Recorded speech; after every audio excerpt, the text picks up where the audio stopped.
Since I'm about to have a daughter, I decided that I better figure out how to use hair ties. And listen to Zaboys.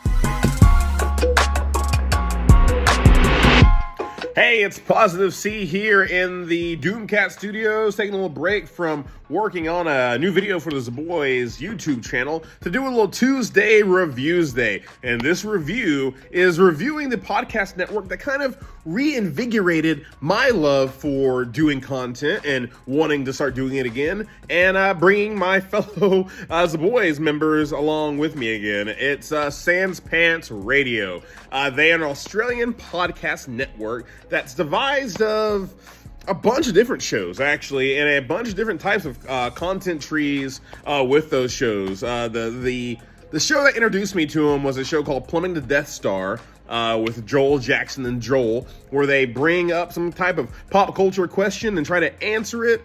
Usually they get distracted by some other things, and sometimes the question doesn't get answered, but a lot of times it does. They have a good improv and a good repertoire between them, and those guys are on a lot of different shows. They also have a baseless speculation, where they speculate over a new movie, a new show that hasn't come out, and try to make their predictions without a lot of research. There's Thumb Cramps. Thumb Cramps is actually a pretty popular video game podcast, one of my favorites on the channel, even though I don't really game that much. The D&D is for Nerds is great. They go over D&D stuff. They have a bunch of D&D actual plays. If you really like pop culture and you love humor, they have a lot of great Australian comedians and up-and-coming writers and movie people. Not like movie people, but people trying to get into the industry. They are big time into the alternative community. Like, they have plenty of trans and just LGBTQ plus community. They are all about it. They are all about togetherness and non-bigotry. So if you're out there and you like